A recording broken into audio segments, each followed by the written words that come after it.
Hey guys, welcome to our page. My name is Untitled and my husband is Joe. Thank you guys for liking our page. Thank you for sharing. Thank you for supporting you guys. We appreciate so much.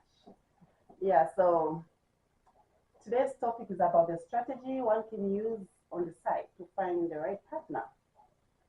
And with us is our little bundle of love, Naomi, and her middle name is Luyando, which anybody in Africa knows that means love. So this is our little bundle of love. So first thing I want to talk about is finding somebody who's respectful. Having somebody who's respectful towards you when you're looking for a partner is very important. And when I was talking to Mutinta, I knew that she had a daughter that she had to take care of.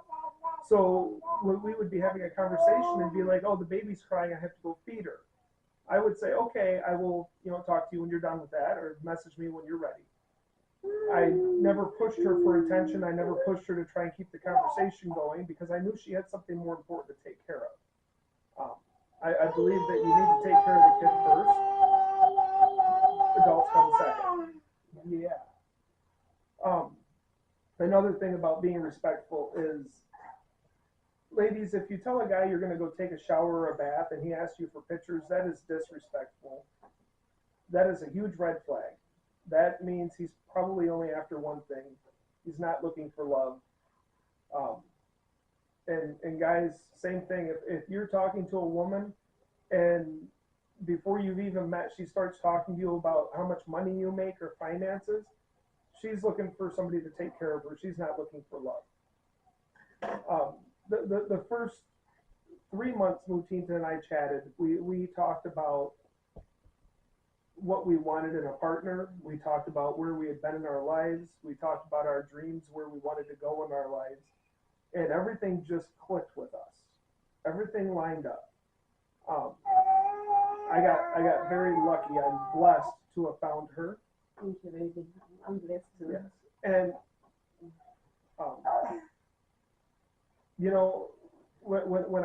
when I was on the site, I wasn't on the site looking for a specific type of woman. I just wanted to see, who's out there, who's looking for love. And I messaged Mutinta, and it was a very simple, "Hey, would you talk to me?" And we started chatting. We talked for about 4 months. Yes.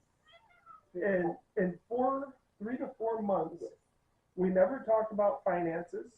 She knew that I worked because I would tell her, "Hey, I have to start work. I can't talk anymore." And we never talked about sex in those 3 to 4 months. That was not anything that we were interested in talking about. That wasn't where the conversation was.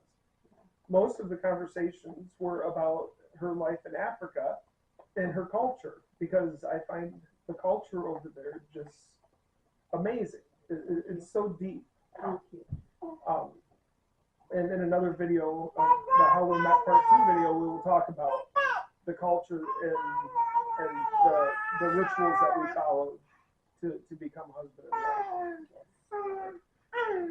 wife.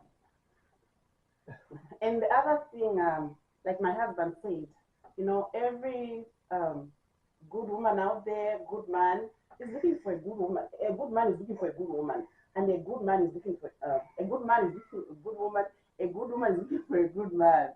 Yeah. So a good man is looking for a woman who is going to respect them, to love them. For me, when I was on the site, when I was looking, I wasn't just looking for a white man. Thank you. I was looking for a good man. I was looking for a man who is going to respect me, a man who's going to embrace the baggage I came with. And I had 2 kids. I had Joy. Joy was only 1 year something. She was not yet 2. She turned 2 when we were already engaged. We were already married. Remember?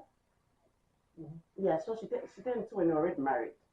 So when I met Joy, I told him I have 2 kids, and he was okay with that. And I had 2 children also. Yeah. So yeah. So he embraced my kids, and when I was on the site, he never asked for nude pictures or whatever. You know, he was so respectful. He was so kind. And even when we were dating, you know, we spent quality time together, and he supported me. I never asked for any money or of any kind, but he just supported me. He helped me. So and just respectful, loving, kind. I feel blessed to have him as my husband, and I'm forever grateful. Yeah. So on the site, if a man is trying to put pressure on you on the first day to say, "What do you think about me?" That's a red flag. And if a man, before he even meets you, he wants to come direct to your number before you even meet, like people who are like you're in America and you're trying to date somebody before you even meet, they just want your private number. For me, that's a red flag. Until I meet somebody, I assess them. For people who are far away, like back home, I know it's very difficult because meeting is hard until somebody travels to Africa. For such a situation, I think it's okay as long as somebody is being respectful and they're not asking for new pictures. You know, they're not asking to see you when you're bathing.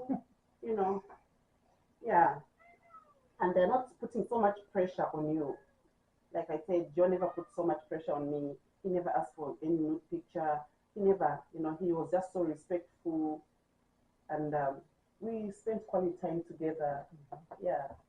Actually, while we were dating, we would go to the grocery store, and I would buy her groceries for the week to help out. Yeah. And then she would cook a bunch of food on Saturday night, and Sunday morning I would have to leave really early Sunday morning.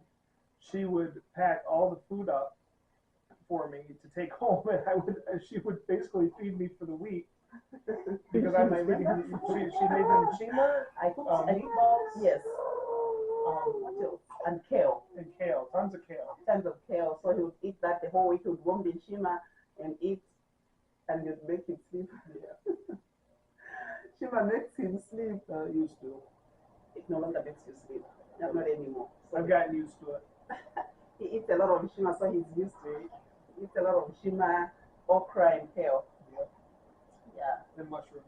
And mushrooms. I introduced him to all those, and he loves them. I do. African food is amazing. I told her she should start a restaurant. I'll try. Yeah. Anyways, in short, find somebody who's going to respect you. If you feel disrespected, that is a red flag. That doesn't necessarily mean stop talking to the person, but keep your guard up at first, and you can even let them know, hey, you said this and it bothers me. And if they say, oh well, then oh well, bye, leave, find somebody else to talk to. And if they apologize, like Mutita and I, from the different cultures, I'll say something sometimes where in Africa that is a really bad thing to say, and in America it doesn't really mean anything. And she'll tell me that it bothers her, and we'll talk about it. And I will try not to say stuff like that again. And she will understand that it's just part of my culture being different. That here it's okay. Hey. So, like I said, respect is a big thing. Yeah. And be safe. It's always good to meet people in a public place. Yes. Like Lutita and I met at the mall. And then her intuition told her that I was a good guy, and she trusted me very, very early. Yeah. That could be bad for some people. I know. It worked out well for us. Yes. So. And also, like when you're on the site, you just have to be you.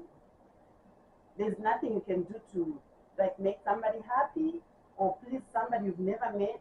You just have to be you with your good morals, and that's it. And every good man wants a woman with good morals. Every good man out there is looking for a woman with good morals. Yeah. So there's nothing much you can do but just being yourself when you're on the site. And